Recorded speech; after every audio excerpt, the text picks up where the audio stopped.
One thing that keeps me puzzled, despite having studied finance and economics at the world's best universities, the following question remains unanswered.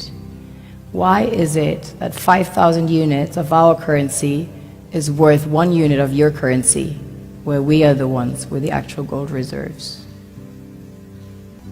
It's quite evident that the aid is in fact not coming from the West to Africa, but from Africa to the Western world.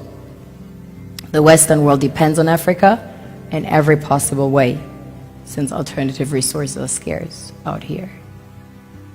So how does the West ensure that the free aid keeps coming?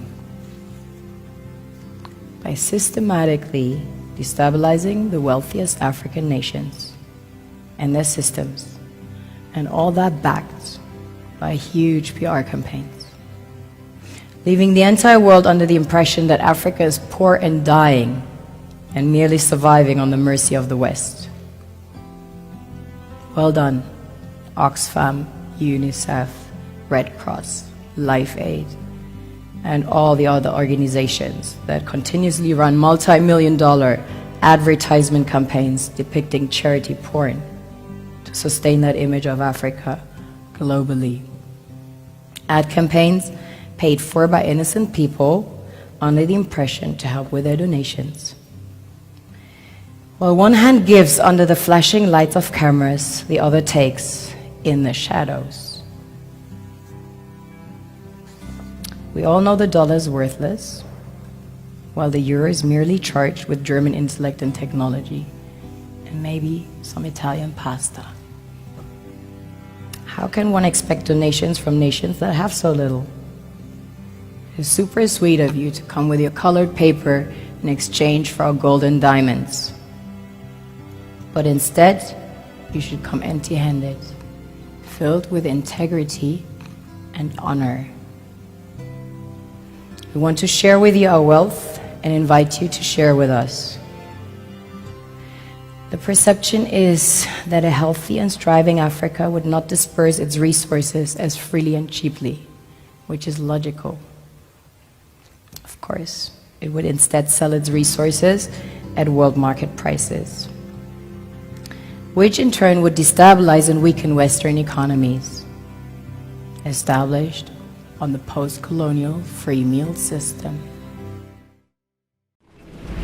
Halo guys, banyak keseruan, salah satunya gue bisa bertemu 150 orang dari ujung Aceh sampai ujung timur Papua. Yang mau jadi orang-orang sukses wajib banget nih kesini nih, dikeluarin semuanya potensinya biar jadi orang sukses.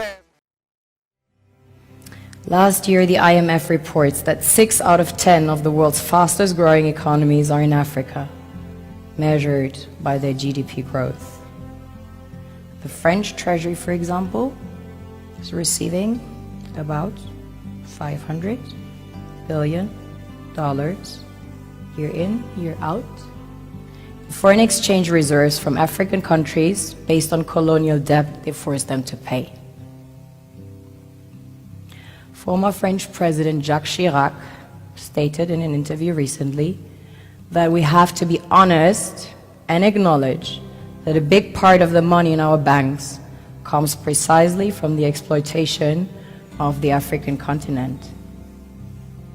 In 2008, he stated that without Africa, France will slide down in the rank of a third world power.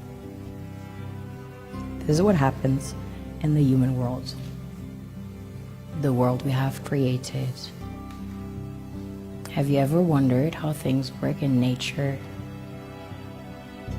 One would assume that in evolution the fittest survives.